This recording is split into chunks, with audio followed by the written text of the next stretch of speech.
Cup Gobindobhog চাল দিয়ে তো বন্ধুরা এইভাবে একবার সন্দেশ বাড়িতে বানিয়ে দেখবেন, তো খেতে এত ভালো লাগবে, তো মানে খেতে খেতে মুখ ফেরাতেই চাইবেন না।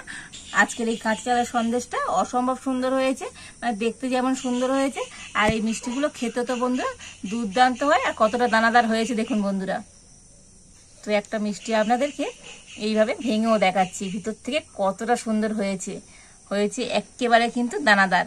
নমস্কার বন্ধুরা, রূপার রন্ধনশালায় আপনাদের সকলকে অনেক অনেক স্বাগত জানিয়ে চলে এসেছি প্রতিদিনের মতো আবার একটা নতুন রেসিপি নিয়ে। তো বন্ধুরা আজকে আমি 1 কাপ কাঁচা চাল দিয়ে তো দারুণ সাথে একটা সন্দেশের রেসিপি শেয়ার করব।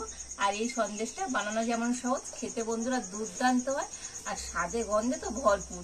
তো বন্ধুরা এরকম সন্দেশ তো বাড়িতে বানাতে পারলে না, দোকান থেকে সন্দেশ কিনে আনে খাবার কোনো প্রয়োজনই হবে না। তো আপনারা সঙ্গে থাকুন আর প্রথম থেকে শেষ পর্যন্ত পুরো রেসিপিটা দেখতে থাকুন। আশা করি আজকের রেসিপিটা আপনাদের অনেক ভালো লাগবে। আর আজকের রেসিপিটা ভালো লাগলে চ্যানেলটা সাবস্ক্রাইব করে রাখবেন, আর যারা ফেসবুক থেকে দেখছেন তো পেজটা ফলো করে পাশে থাকবেন। তো আজকে আমি কাঁচা চালের সন্দেশের জন্য এখানে গোবিন্দভোগ চাল নিয়ে নিয়েছি। তো এখানে কিন্তু 250 চাল আছে। আর এই গোবিন্দভোগ চাল দিয়ে সন্দেশ বানানো তো সন্দেশটা খেতে বন্ধুরা দুর্দান্ত হয়। তো আপনারা গোবিন্দভোগ চালের পরিবর্তে এখানে বাসমতি রাইসও নিতে পারেন। আর এই চালটা না আমি আগে থেকে ধুয়ে আর শুকিয়ে রেখেছিলাম। তো দেখুন একদম কিন্তু ভালো করে শুকিয়ে নিতে হবে। আর এবার আমি উনুনটা জেলে উনুনে একটা কড়া বসিয়ে দিয়েছি। আর কড়াতে আমি এখন দিয়ে দেবো 1 চামচ ঘি।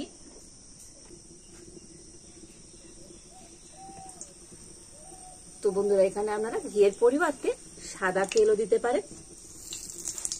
আর এবার আমি ঘিয়ের মধ্যে দিয়ে দেব গোবিন্দভোগ চাল। তো বন্ধুরা ঘি দিয়ে চালটা ভাজলে না মিষ্টিটা কিন্তু খেতে খুব সুন্দর হবে। তো একান্তই ঘি যদি আপনাদের হাতের কাছে না থাকে তো সাদা তেল দিয়ে দেবেন। আর এখন আমি একেবারে হালকা জাল দিয়ে আর চালটা কিন্তু খুব সুন্দর করে ভেজে নেব। আর তবে কিন্তু চালটা এরকম সবসময় নাড়তে হবে, আর না নাড়লে তো তলা চালটা তো পুড়ে গিয়ে লাল হয়ে যাবে। এতে করে সন্দেশটা যেমন দেখতে ভালো লাগবে না, খেতে হচ্ছে একেবারেই ভালো লাগবে না। সেই জন্য কিন্তু কন্টিনিউ এইভাবে নাড়াচাড়া করে মানে সমস্ত চালগুলো যেন একটু ভাজা ভাজা হয়ে যায়, সেই জন্য কন্টিনিউ এইভাবে কিন্তু নাড়াচাড়া করে নিতে হবে। আর এইভাবে নাড়াচাড়া করে তো চালটাকে আমি একটু হালকা লাল লাল করে ভেজে নিয়েছি। আর তো দেখুন চালটা কিন্তু একটু হালকা লাল কালার চলে এসছে। আর এবারে আমি চালের মধ্যে দিয়ে দেব কয়েকটা কাজু বাদাম আর কয়েকটা আনগোল বাদাম, আর দিয়ে দেবো 2টো এলাচ।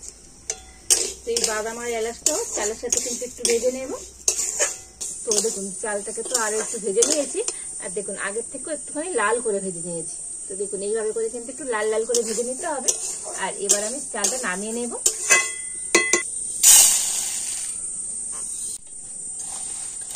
আর এবার আমি চালটা এই থালায় ভালো করে ছড়িয়ে দিচ্ছি, এতে করে চালটা কিন্তু তাড়াতাড়ি ঠান্ডা হয়ে যাবে।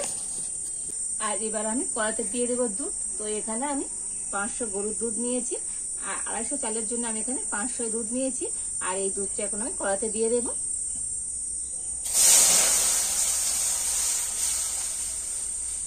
আর এই লিকুইড দুধের মধ্যে আমি দিয়ে দেবো 10 টাকা দামের গুঁড়ো দুধের প্যাকেট, মানে আমুল দুধ 1 প্যাকেট আমি দিয়ে দিচ্ছি।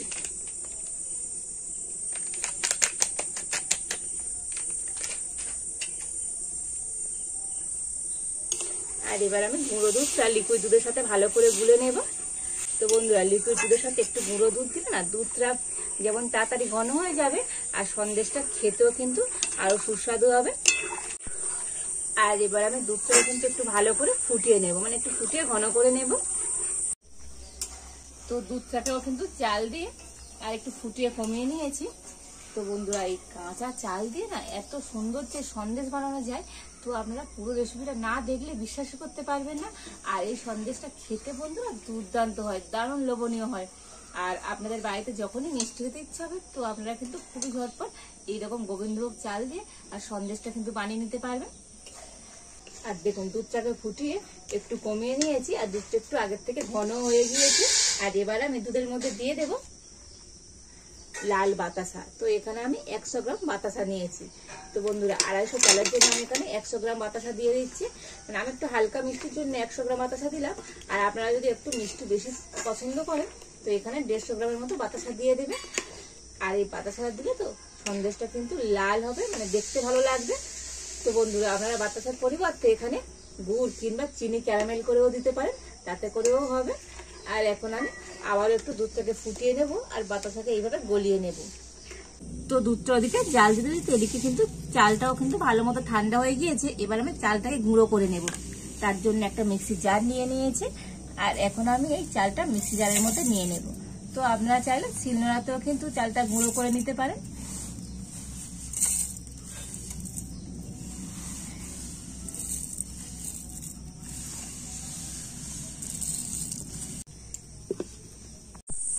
তো দেখুন চালটা তো মিক্সিতে আমি গুঁড়ো করে নিয়ে এসেছি, তবে একেবারে কিন্তু মিহি গুঁড়ো করবেন না, একটু দানা দানা থাকবে। দেখুন চালটা কিন্তু হালকা এইরকম দানা দানা আছে, এতে করে সন্দেশটা খেতে ভালো লাগবে, সন্দেশটা কিন্তু খুব সুন্দর দানাদার হবে।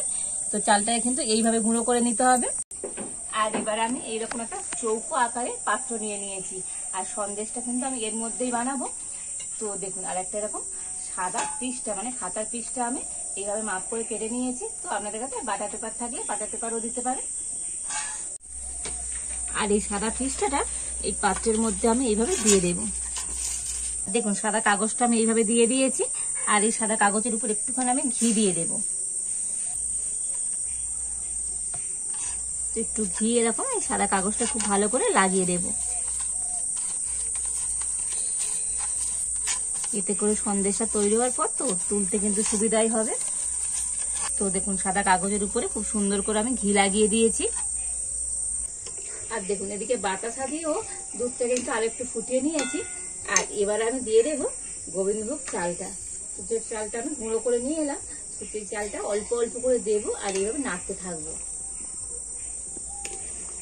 আর একেবারে দিলে না চালটা কিন্তু একেবারে ডেলা হয়ে যাবে, ওই জন্য অল্প অল্প করে দিয়ে আর এইভাবে খুন্তি দিয়ে নাড়াচাড়া করে নিতে হবে।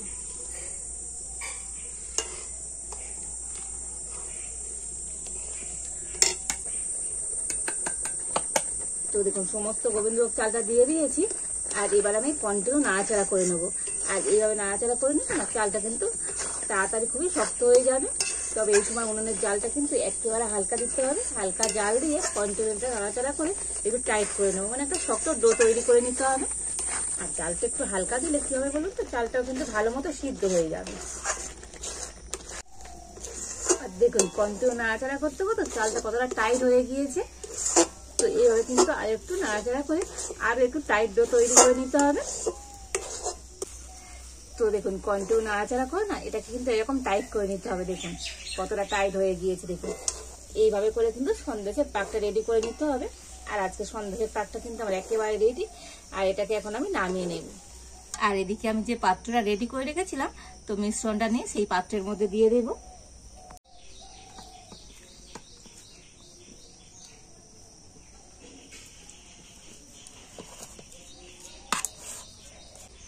আর এবার আমি খুন্তি দিয়ে একটু এইভাবে চেপে চেপে দেব।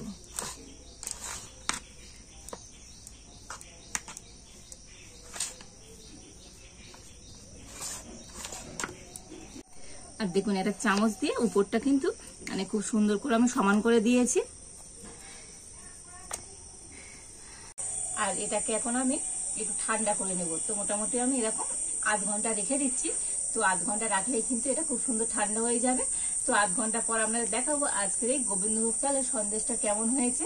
তো দেখুন এই মিষ্টিটা তো আমি মোটামুটি 30 মিনিট রেখে দিয়েছিলাম। এটা কিন্তু খুব সুন্দর ঠান্ডা হয়ে গিয়েছে।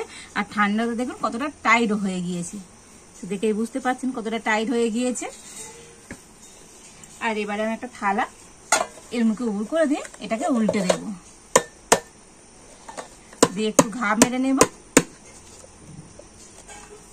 আর দেখুন বন্ধুরা কত সুন্দরভাবে সন্দেশটা এই পাত্র থেকে ছেড়ে চলে এলো, কত সুন্দর হয়েছে দেখুন। আর এই কাগজটাও আমি এবার তুলে নিচ্ছি।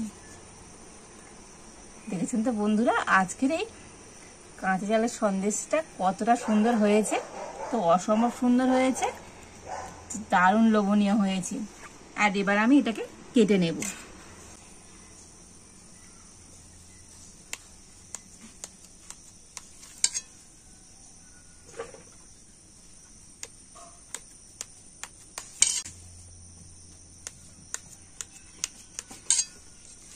তো বন্ধুরা মিষ্টিটা আমি কিন্তু চৌকো শেপে কেটে নেব।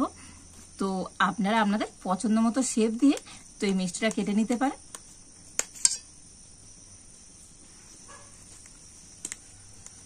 কতটা লোভনীয় হয়েছে বন্ধুরা আজকের এই কাঁচা চালের সন্দেশটা।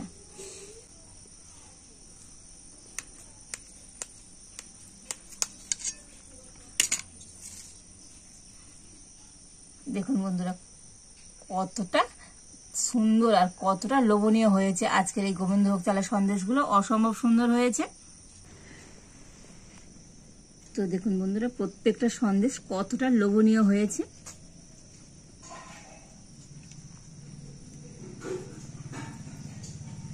তো বন্ধুরা এইরকম লোভনীয় স্বাদের সন্দেশটা কিন্তু আপনারা বাড়িতে খুব সহজেই তৈরি করে নিতে পারবেন।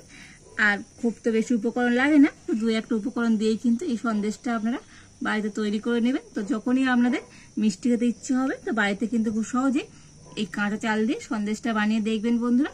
মানে বাড়ির বাচ্চা থেকে বড় প্রত্যেকে কিন্তু ভীষণভাবে পছন্দ করবে। আর কতটা লোভনীয় হয়েছে বন্ধুরা আজকের এই কাঁচা চালের সন্দেশটা, তো অসম্ভব সুন্দর হয়েছে। তো দেখুন মিষ্টিগুলো খুব সুন্দর করে সাজিয়ে নিয়েছি। আর এবার আমি এখানে একটু ড্রাই ফ্রুট নিয়েছি, তো নিয়েছি একটু পেস্তা। তো প্রত্যেকটা সন্দেশ একটু করে আমি দিয়ে দিচ্ছি, এতে করে সন্দেশটা দেখতে যেমন সুন্দর লাগবে আর খেতে তো বন্ধুরা অসম্ভব সুন্দর হবে। আর দিয়ে দিচ্ছি একটু আলমন্ড বাদাম। তো 2 রকম বাদাম আমি একটু কুচি করে কেটে নিয়েছি।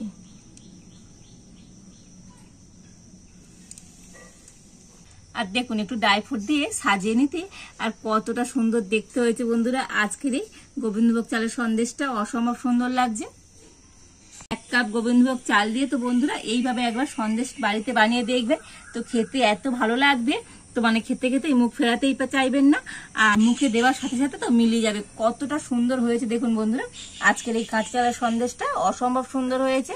মানে দেখতে যেমন সুন্দর হয়েছে আর এই মিষ্টিগুলো খেতে তো বন্ধুরা দুর্দান্ত হয়। আর কতটা দানাদার হয়েছে দেখুন বন্ধুরা।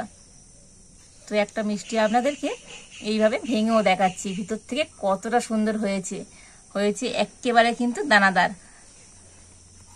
দেখুন বন্ধুরা অসম্ভব মজার হয়েছে আজকের এই গোবিন্দভোগ চালের সন্দেশটা। আর এইরকম সন্দেশ বাড়িতে বানাতে পারলে দোকান থেকে সন্দেশ কিনে খাবার কোনো প্রয়োজনীয় হবে না। তো আজকের আমার এই গোবিন্দভোগ চালের সন্দেশটা আপনাদের কেমন লাগলো অবশ্যই কমেন্ট করে জানাবেন। ভালো লাগলে লাইক শেয়ার সাবস্ক্রাইব করবেন। আজ এই পর্যন্ত, আপনারা ভালো থাকুন, সুস্থ থাকুন, দেখা হচ্ছে নতুন কোনো একটা রেসিপি নিয়ে।